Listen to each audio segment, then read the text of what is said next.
Good afternoon or good morning everybody. Welcome to today's webinar, the Layers Masterclass. So today looking at all things to do with layers, drawing masks, grads, refining masks, feathering masks, dodging and burning, grading on layers using styles, all kinds of stuff. So a fun packed hour coming up for you. If this is your first time joining us, my name's David. I'm part of the software sales team based out of Copenhagen in Denmark. As usual, we have 60 minutes session to go with today. We're probably going to use all of that. You're very welcome and encouraged to ask questions throughout. At the bottom of your GoToWebinar control panel, you'll see the last section is called questions. Put a question in there that will come straight through to me. If you're on your iOS device or Android device, look for the question mark icon and you can ask a question in the same way. This session is being recorded too, so you can pick it up again probably early next week on our YouTube channel. So don't worry if you miss anything or if you get a stutter in the feed or whatever, you can simply pick it up again as you wish. So let us begin and move over to Capture One like so. And we can get started. So you should see Capture One on my screen right now. Now the basics I'll do pretty quickly, just so that we can get into the more sort of nitty-gritty stuff of using layers in a more advanced way. But essentially the premise of working with layers is to draw some kind of mask on the image. And if I press M on my keyboard, you can see the mask. We've got a funny blob there for some reason. You can see the mask on up to 16 different layers, which can do a variety of different things, like in this case, changing the exposure on various different parts of the image. But we can also use layered adjustments for doing a color grading layer, cloning and healing, adding some sharpening perhaps, and so on. So various different ways we can employ it. Now there's two ways to draw a mask. You can either use a brush or a gradient. Now 4 shortcuts that you should commit to memory straight away is a B for brush for drawing a mask, E for eraser, G for gradient, and M for turning the mask on and off so you can see the mask. And also importantly, especially in Capture One 11, is Alt M or Option M, as you might know it for Mac, which shows you a grayscale mask. So BEG, beg, and M for mask, Option M for grayscale mask. If you can remember those 4 simple shortcuts, or 5, I guess, that's going to help you a lot. There's more shortcuts, which I won't use today because it makes it hard for you to follow, but I'll just give you an overview at the end of what other shortcuts you can use too. So making a new layer, that's done with clicking plus. Immediately after making a layer, you can tap enter to name it. So I just call this one demo or deny demo. Let's try that again and press B on my keyboard to get my brush, and then right clicking brings up the brush parameters. We have 4 parameters which we can change to influence how we draw a mask with a brush. So that's brush size, hardness, opacity, and flow. The last one, flow, is really important for drawing nice, believable, natural looking masks. Size, I'm sure you can guess what that does. Hardness obviously gives us a very hard or soft brush. So if I draw a really hard brush, just press M so you can see it. That's the effect. If I right click once more and put hardness at the other end of the scale, then we get a very soft brush. Very simple to understand. If I right click once more and let's put opacity to 50%, I'll just change the hardness a bit and draw another mask, then you can see it's slightly fainter. So the mask is just that little bit fainter. And what this simply means is if I turn off the mask by pressing M on my keyboard, and let's just change the exposure, you can see that where it's 50%, the underlying effect of the adjustment is a little bit less. So 50% in that case. Now the last one, pressing M to see the mask again and right click, is flow. So flow really allows you to build up the mask in a nice, slow and controlled way. So with flow at 100, that simply means in one brush stroke, we reach the maximum opacity of my mask, whatever that's set to. If I turn this down to 5, for example, it means that every time I move the brush, we're building up the mask in 5% increments until we reach the maximum opacity. So basically, if I now brush slowly back and forth, we're getting 5, 10, 15, 20, 25, 30, 35, 40, and so on until we reach max opacity. And that allows us lots of control, especially when we do something like dodging and burning, which we're going to have a look at later. Each layer can also have an opacity control. So you can reduce the effect of a layer by dropping the opacity down, for example. That gives you lots of control once it's created. And you'll also see in the submenu we have other options like clearing the mask, inverting, filling, feathering, refining, and so on, which we're all going to look at today. Alan says, so once you've mask cannot be altered once created. Absolutely, infinitely editable. So if I press E for erase, then I can knock out, any part of the mask that I want to. Let's just turn up flow. So yes, I can remove the mask there, for example. So absolutely, it's not a one-trick pony in that respect. So that gives you an idea of the basics of drawing masks. So let's see what else we can do, and we're kind of do the rest of this all with some actual image applications. So let's move on to the next one. Okay, webinars, layers. Here we go. Okay, so let's just grab a simple headshot. Now, quite often when you're drawing masks, you're doing it to isolate subjects or just control over one particular spot. Now, to get around tricky objects, there's a few things you can do. First of all, if you want to draw around polygons, if you like, or square objects, just a little tip. If you start drawing a mask, like so, and hold Shift key down, you can draw straight lines. So if you wanted to draw across something that was quite straight, for example, then you can just hold down Shift and get straight lines like so. So Shift click gives you the ability to draw straight lines.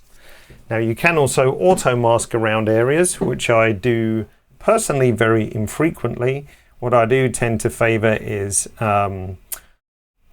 refining the mask after drawing a rough one.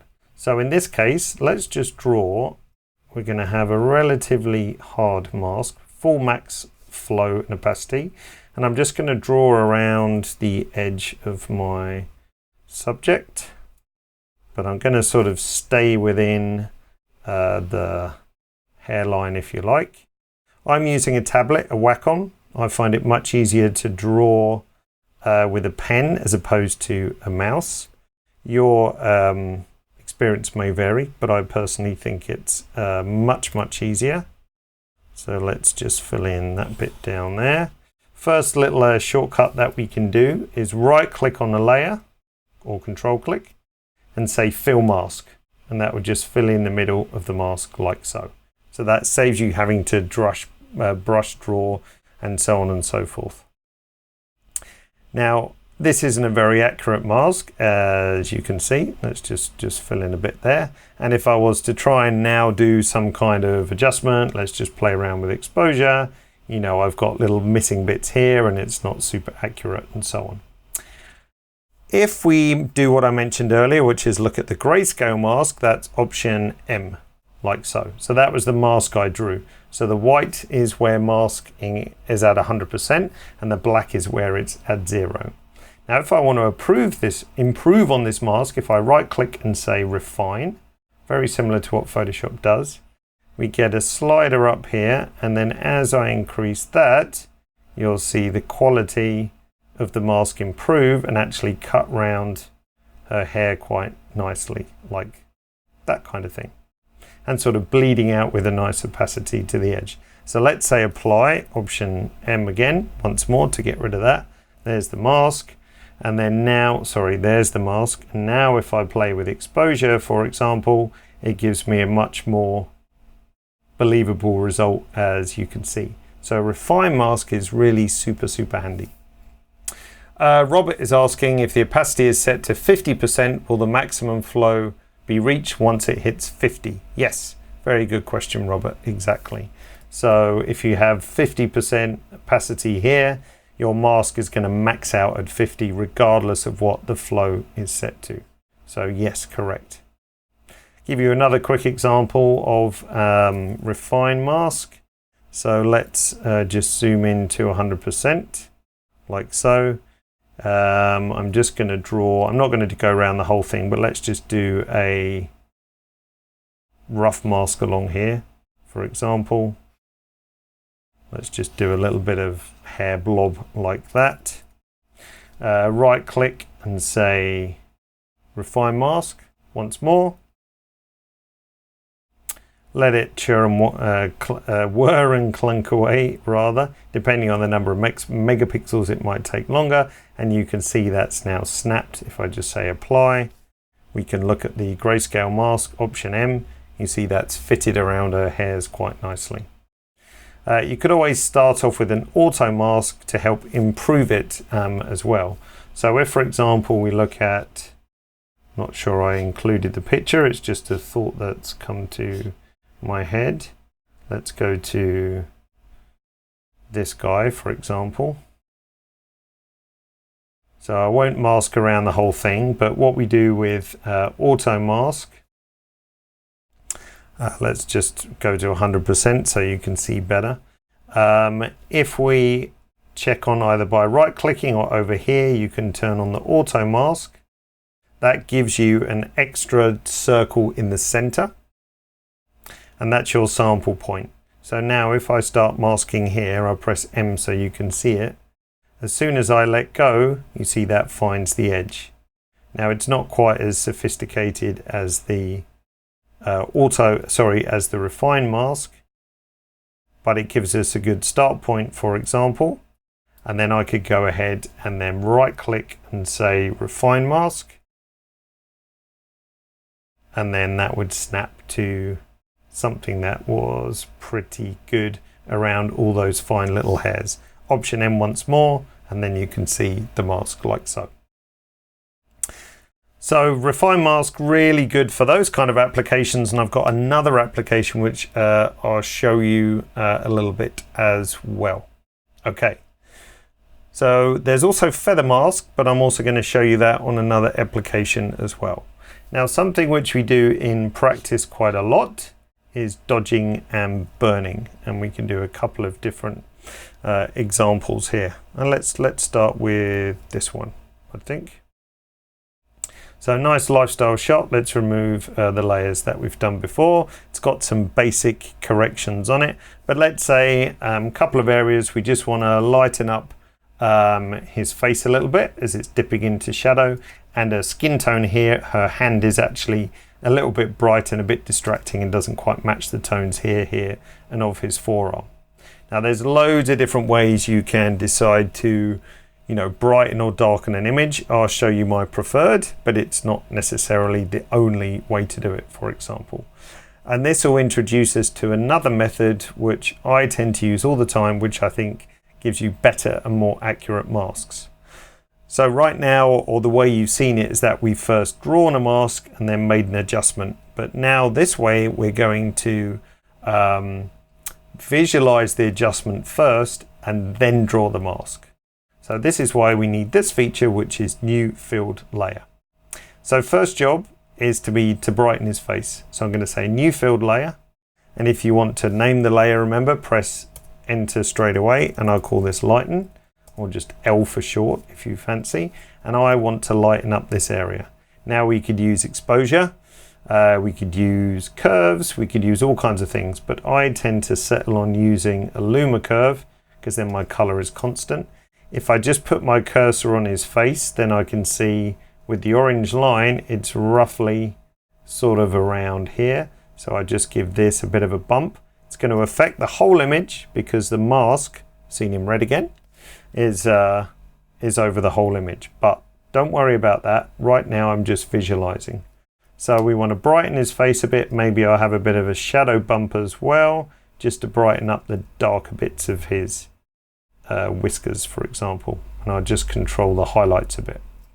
So I'm happy with that adjustment, but I only want it in a certain spot. So I'm going to right click and say clear mask.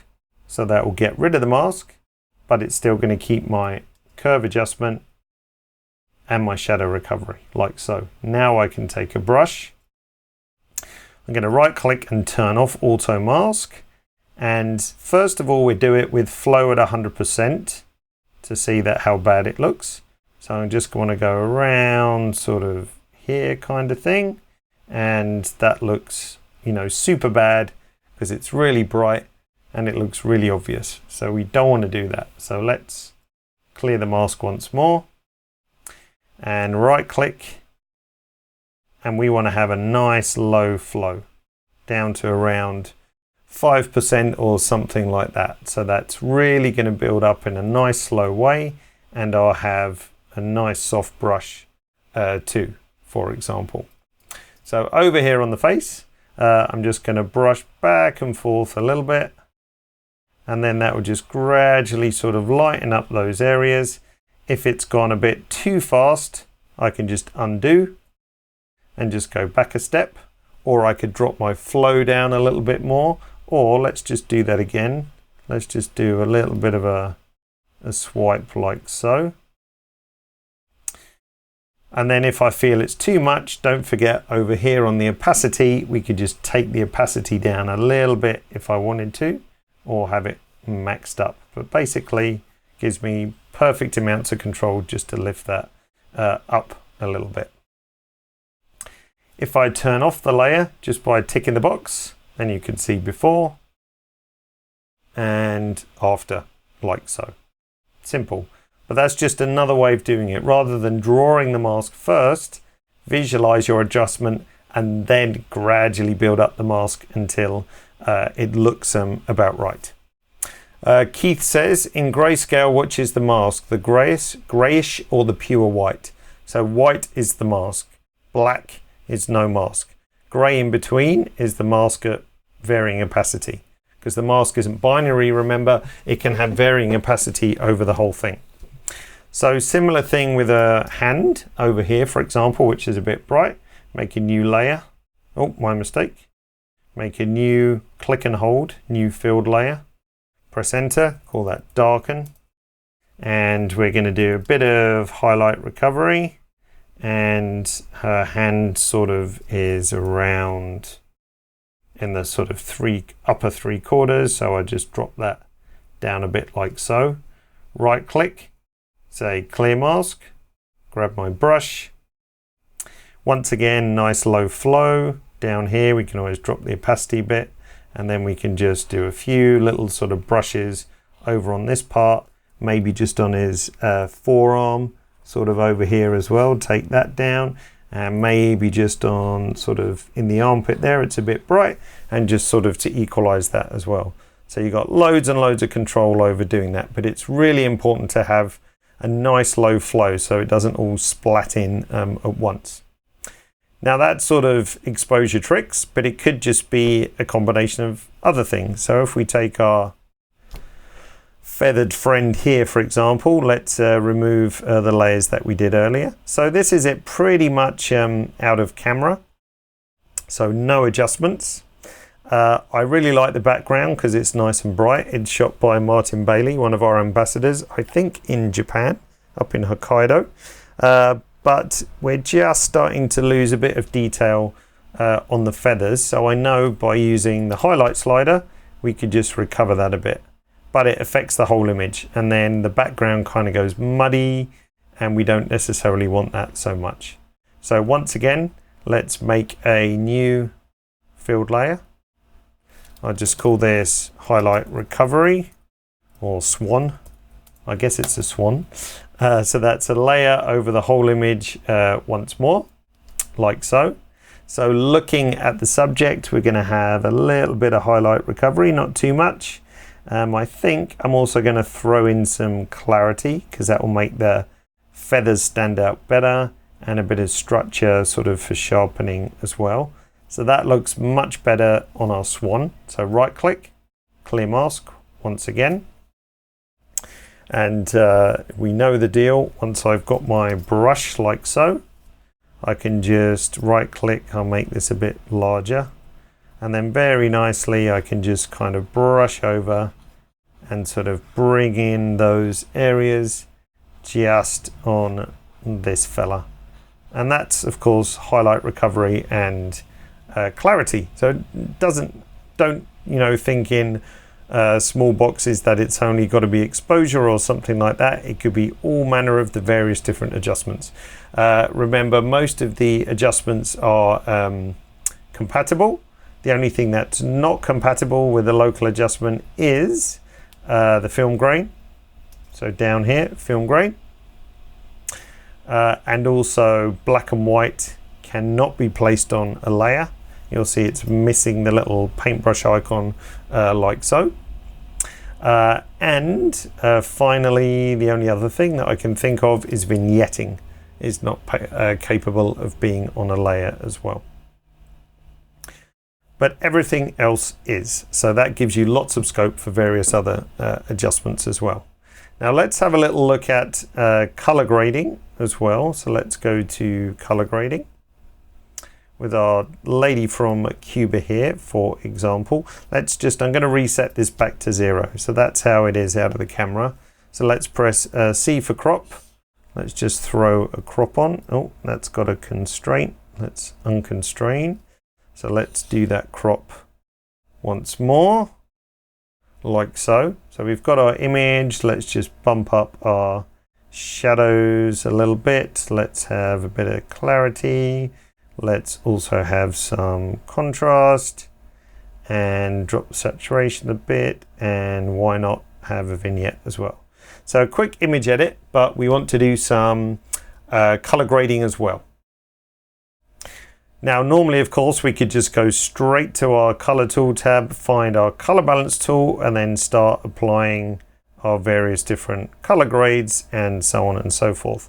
But that doesn't give us much flexibility to change the color grade afterwards. So it kind of locks it into that background layer. So if we want to reduce the effect of the color grade a bit or make it stronger, then we'd have to then start playing with all 3 kind of color wheels, which is a bit inefficient. So what I like to do, we're going to make a new filled layer once more, and we're going to hit enter and call this color grade like so. And another trick before we do anything else, we're going to drop our opacity down to sort of 70% before we do anything. Why, you might be asking? Because if we do that, then once I've applied my color grade, it gives me an option to go stronger or reduce it. So we've got our option like so. Actually, I'm just going to brighten her up a little bit. She looks a bit dark. There we go. So back to layers, color grading layer. And let's throw in something cinematic. So we go for colder shadows. We warm up the midtones and the highlights a bit. And I might drop down my shadows just so it's a bit contrastier. So there we have our color grade. And the nice thing is now is that I can turn it on and off, of course, so we can see before and after. If I think that's having enough of an effect, I could make it stronger if I wanted to as well, or just change it completely, like so. And we can turn it off and on again once more. If I want to reduce the effect of it, I can pick up my opacity slider and go this way. If I want to make it stronger, then we can go in this direction and I can find a really nice balance. And then perhaps I want to add something else into the mix and think, you know what, I like this color grade, but it's just a little bit oversaturated. So let's just take the saturation down a bit as well. Now, if I hadn't done that on a layer, I would have had to mess around with moving all of my color wheels, messing around with saturation again and so on. But now I can just really get a nice view of how my color grade is looking, for example. Is it possible to put opacity default to 70? No, it's not, I'm afraid. Might be a nice idea. I mean, I wouldn't use it like that all the time, but I think for color grading and other effects, I think it can be really nice. Could you work with 2 color grade layers? Yeah, sure you could. So we could then add another filled layer. Let's just call this color grade option 2, like so. We could turn this one off. And then now this way, let's say we just want to do, oops, I didn't fill the layer. Right click, fill mask. And then we've got the whole thing. So now on color grade option 2, let's just go in a sort of different direction. Whatever, nope, not greens. So we could go in a different direction, maybe a bit flatter, like so. So do we like option 2? Do we like option 1? Do we like a combination of the 2? Not sure I'd do that, but yeah, of course you could. You could have up to 16 layers. Can we duplicate a layer? Yes, you can, but just be aware, if I make a new layer, I can right click and say copy the mask from, but it doesn't copy the settings. So it's just you can duplicate layers with the same mask, but not necessarily the same settings. Like so. Alan says it's like a second background layer. Well, I don't know if I'd call it a second background layer. I'd just call it an individual layer. I guess, yes, as it has the mask on the whole image, we could kind of call it that. But then I might decide that I only want to have the color grade on the background, for example. So I could punch a hole in that mask and do something else. Okay. So just to clarify, a filled layer, I mean, that's basically going to have, if I press M on, that's going to mean the adjustment affects the whole image, of course. So that's my color grade option 2. If I grab my erase brush, then there would be nothing to stop me, for example, you know, knocking a hole in the mask so that it only graded certain areas, for example. So now my mask would look something like that. Fantastic mask. So the color grading would only be on the white areas, for example. All right, let's remove that crappy layer and just turn that one back on. Who was that? Jayant was asking about styles, and just a little tip about styles. Let's get rid of this one and this one. So we're back to the image just as it was with a few basic adjustments. So now if we go to styles, I've got the sunbound styles here, for example. I don't think I've got forest yet on these ones. So if I scroll down some of these styles, they have a standard one, bright, and a dark. So let's see if we find a style that we like the look of. Let's go for Blue Bay Dark. Now, before just applying this to the whole image, again, we can have a bit of flexibility. So if I right click on the style, I can say apply to a new layer. So apply to new layer.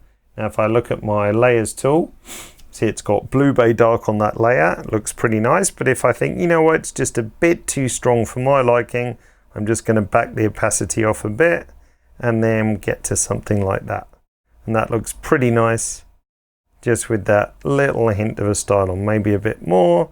Maybe I just brighten up that a touch too.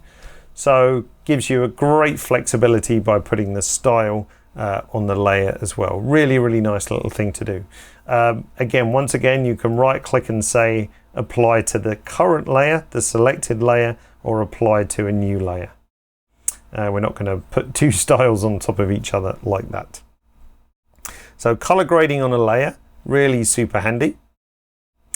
And let's go to this gentleman to show you a really handy little feature which combines the power of a color selection also with a layer. So let's get rid of that layer. Said, I was curious, this is Jayan asking, whether two color grades of different opacities could look interesting. I think it could. And really the only way to try is slap them on, play around the opacities and see what looks good. There's no sort of right or wrong way to do it. Philip says, if you clear the mask, can you draw the style in? Yes, absolutely. So in exactly the same way we were setting our adjustment and then drawing in the adjustment, you could do the same with a style as well. Okay, so this guy, I don't know if there's any adjustments on here. There's a few, but very little. But let's go ahead and say, you know what, I want to edit the jacket a bit. We're selling this jacket and we want to just make it jump out the screen a little bit more and look super fantastic. So if we go to our color editor tool, let's reset that, grab my color editor picker and then click on the denim jacket. We're going to get a blue selection, obviously like so. Now if I turn on view selected color range, I'll be able to see what my selection entails. So everything will go to monochrome, which is not part of the selection. Just to be sure, I'm going to click this icon, which expands out the whole color range, just to make sure I've got my whole saturation range of blues in this area. Now it won't pick up the cuffs because they're not blue, but we've got a pretty nice selection of everything else. Now once I've got that selection, I could then play with the lightness. We can make it brighter and darker, of course. We could desaturate, give them a grey denim jacket, for example. But what I want to do, I want to make it more contrasty and I want to get out some of the detail in the fibers and so on. So what we can do, let's open our layers tool. In the color editor itself, we can right click and say create masked layer from selection. So this will take the color range and convert that into a mask and drop it on a new layer. So create masked layer from new selection, working. There we go. So now if I press M, you see we've just got a mask on our blue jacket like so. So now I'm free to use any other tool at my disposal. So let's throw in some clarity, for example. Make that jump out a bit. Let's have a bit of structure. Let's have a bit more luma contrast, for example. Maybe not that much. Slightly sort of overcooked and so on. So it just gives us more scope for editing. So now if I turn this layer off, see, it's just affecting his jacket like so. Now another little interesting feature, let's zoom into 100%. Let's go to 200 so you can see it on the webinar easy. Now we've got a slightly sort of unfavorable result because if we look at the mask, option M, that's the mask that the color editor created. So it missed out that stitching, of course, because it's a different color.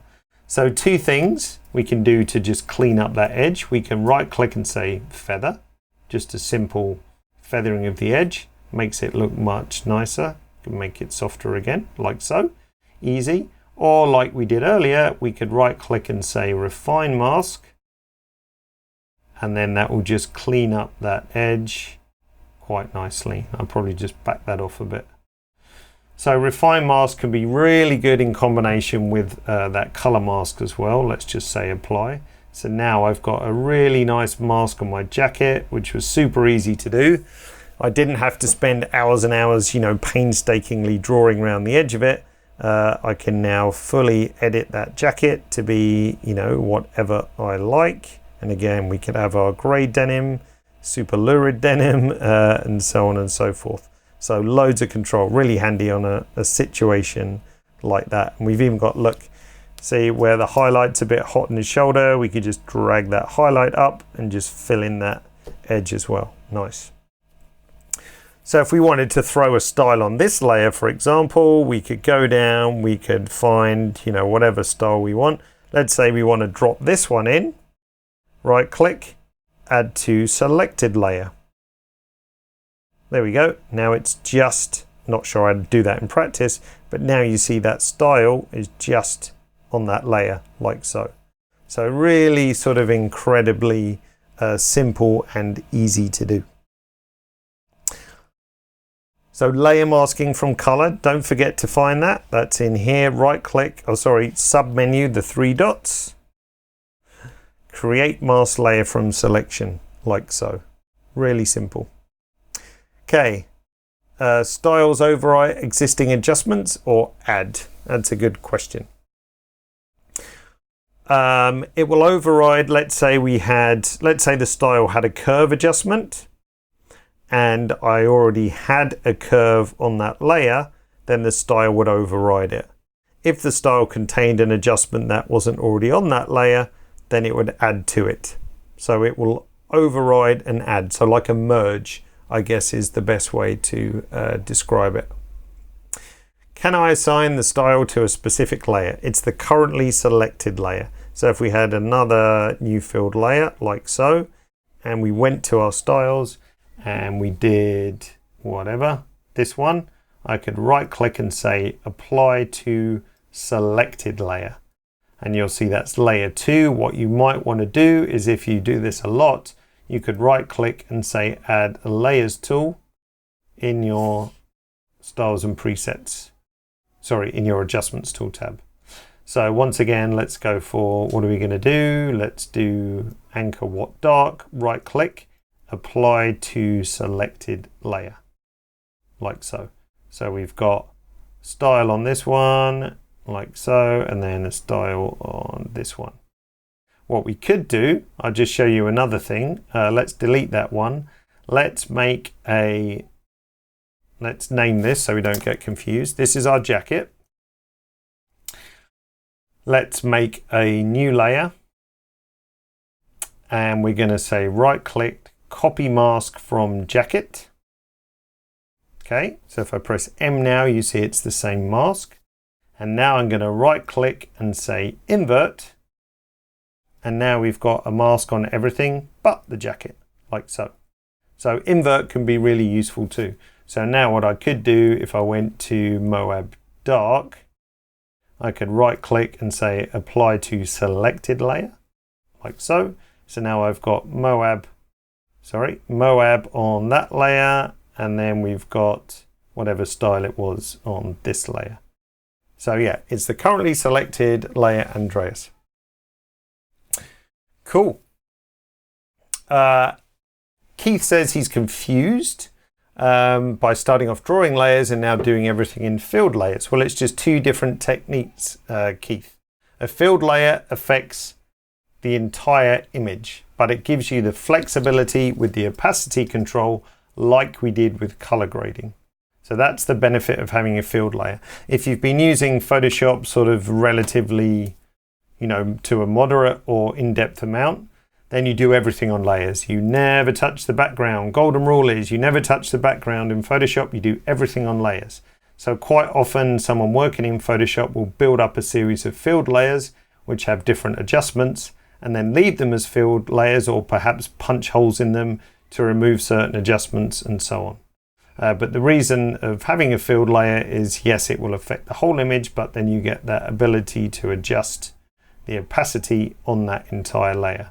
And color grading on a complete layer gives you that flexibility to make it stronger or weaker, as you saw earlier.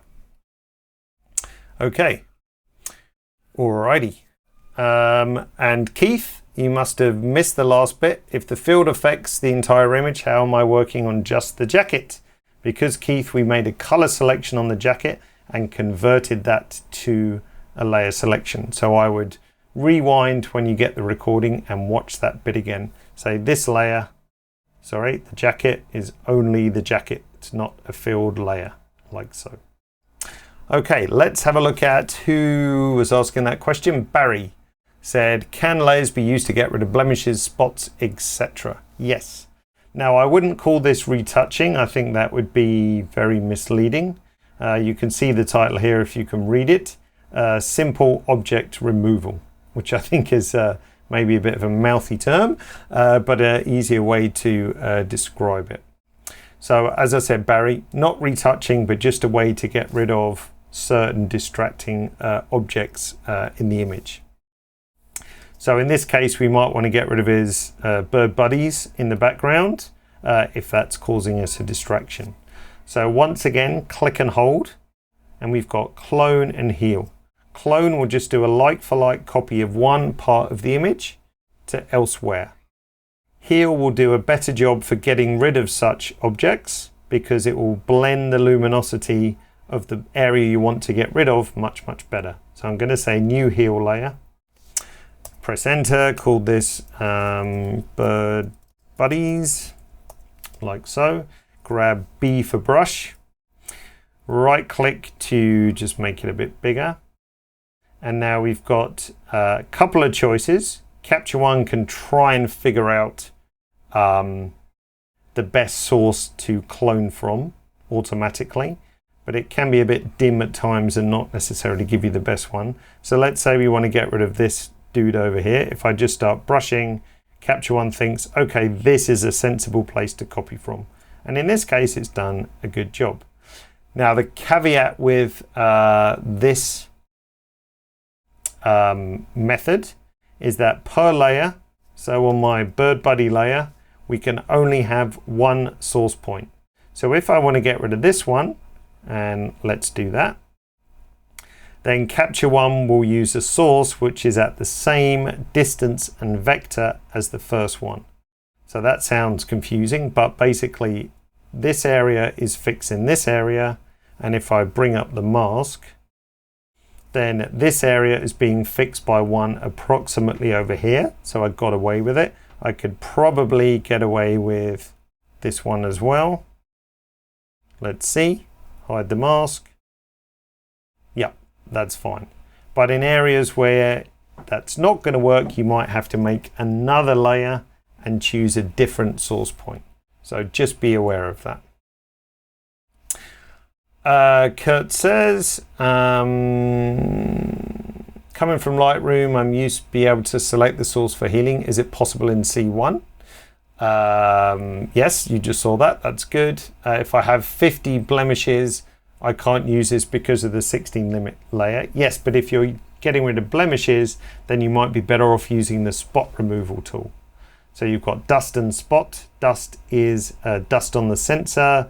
Spot is a blemish on, for example, a person's face. So Kurt, if you're just zapping those kinds of things, you're better off with using the spot tool there, for example. But for something that's a bit more complex, then you can use clone and heal layers, for example. I think there was, like another example in this guy. There's a very faint one here. So I would just go click, new heal layer, grab a brush, B for brush, option click to choose my source, and then just zap. Oops, I was too quick. Brush, and then just zap away, like so. Now, if you want to, you can, of course, move the source point by picking it up, and you can move your target point as well, just by drag and drop, like so. Would spot work for blemishes in a man's face? Yeah, if they're not too large, it generally works fine. So actually, let's just have a quick look. Mask from color. Let's turn off my mask. So if we wanted to get rid of those kinds of things, where are we? Sorry, spot. We're going to go for spot. Grab the spot tool. And then if we want to get rid of this, for example, let's make it a bit bigger. You can drag the edge to make it bigger or smaller. Try and keep them as tight to the blemish as possible. And then we can spot away like so, for example. So yes, I would just use the spot tool for those kinds of things. Alrighty, can spot removal be done on a layer? No. No, you can't do spot removal on a layer. It's only going to be on the background layer, for example. Okay, last little example, and then I shall let you go back to your daily lives. We've seen, as I said, things like exposure, adjusting. You saw color editor creating a mask. We had, dodging and burning, killing highlights, that kind of stuff. But what about if we did something like sharpening? Whoops, didn't mean to get rid of that layer. So this image just has one layer, just a classic gradient, on the top of the image. Oh, by the way, I think I missed that. You can draw gradients with the gradient mask. Very simple. Everything else is at default. Now, I might like to sharpen this up a little bit, but because it's got movement in it and it was a long exposure, I can't remember what I took this at. It's 16 seconds, 15 seconds. So even though I've got, good sharpness in the front, obviously by the time we've got to the back, there's no real benefit to sharpening this. It just kind of tends to go a bit noisy. I mean, I might not be as pedantic about this in real life, but if I had more kind of noise in the image, then I might be a bit more selective about my sharpening. So if I just wanted to sharpen the rocks in the foreground, it's a very sort of similar process. So in the Details tab, on the background, I've got no sharpening. So I'm going to make a new filled layer once more. And Keith, ears open. This is just to visualize the adjustment. So a new filled layer. So if I press M on my keyboard, that's covering the whole image. I'm going to look at my image and whack in a good amount of sharpening. And I'm probably going to overcook it. I'll go quite strong. So it looks good on the rocks here at the front. It looks good in my midground. I'm starting to get a halo sort of around here. Doesn't bother me, because I'm going to just brush this in selectively. And also on the same layer, I should name it, sorry, sharpen or sharpen. Also on the same layer, I'm going to add in a bit of structure as well, which just helps the edges pop a little bit too. So I'm happy with what's going on down here. I'm happy in my midground, but it's kind of a bit too strong sort of in other places. I'm starting to get artifacts kind of, or halos popping in. So I'm going to zoom out, going to right click and say clear mask. Remember, it only clears the mask. It still has my adjustments. And now I can grab a brush and right click with a nice low flow and keep it large and relatively soft. And then just brush in where I want to have my sharpening. So obviously the more I brush in areas, the stronger, and I can just do a couple of little wipes over here just to get a little touch of sharpening in there, maybe a little bit in the midground, and then stop, because there's no point sharpening the sky, etc., because there's really nothing to sharpen. So this will make everything stand out much, much nicer. If we do option M, like so. Oh, hang on a minute. Did I not actually brush anything in? That might have been my mistake. Whoops, I don't think I brushed anything in yet. I cleared my mask, but I didn't brush much in. So if we brush down here, for example, there we go, that's better. I don't think I had my brush set correctly. Let's just bump up that a bit, or I was on erase. Then I would brush along these areas. Let's do it again. Across here, a little wipe over there, and then stop right there. So M again shows the mask, and I'd spend a bit more time doing that, but I'm sure you don't want to watch me painstakingly drawing a mask on this image. Kent says, is there a way to create a luminosity mask? No, there isn't, and I know that would be nice. The color mask you saw is great, but obviously you need some kind of color tone in the image to be able to do that. But you can't create a luminosity mask. But it would be nice, Kent, I agree. Any way to see which tools have been adjusted in a layer? Well, really only by looking at them sort of jump around. You don't get a summary as such, but you can see which tools are active once you go to the different layers. But it might be nice to be able to see that, I agree as well. Okay. Our gradient mask limited to 16 as well. Yeah, so 16 layers in total. The reason for the limit is just basically for performance. So if you have too many layers, it would just have a crippling performance, for example. I think that was pretty much the last question. So sorry I screwed up the last bit with drawing in my mask. Now if I do Alt M, you can see the mask like so. And obviously it would be looking a little bit better than that if we had time to do it properly. But don't forget, you could brush in your sharpening wherever you want it. Quite good for portraits if you just want to, you know, whack a bit of sharpening into, you know, eyes, for example, eyes and mouth, or hair, but you want to leave the skin alone. Selective sharpening, very useful for that. And also don't forget, as well as sharpening, it could also be selective noise reduction.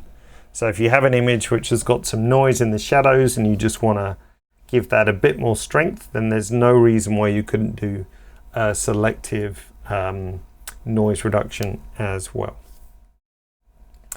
Alrighty, will normalize be available in layers in the future? Good question.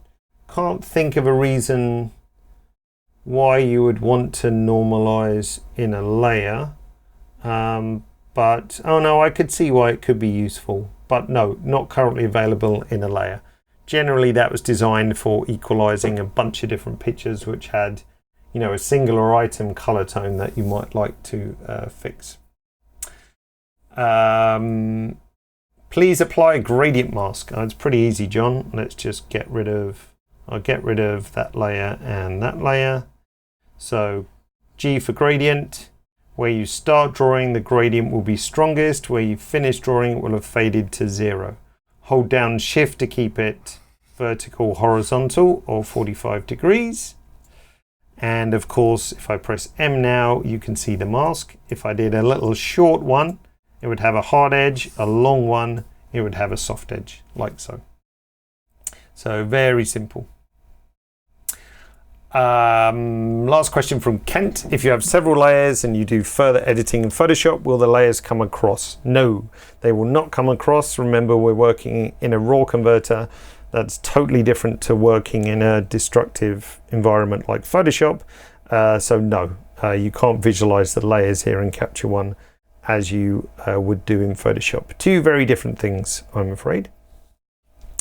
Okay, next week, if you are up for it, which I hope you are, we're doing 4 portrait edits. I say we, as it's going to be me and my good friend and colleague Alex. So he's back and we're going to go through the motions on 4 different portrait edits. Bound to include some local adjustments, I am sure, and color tricks and color grading and all kinds of other things.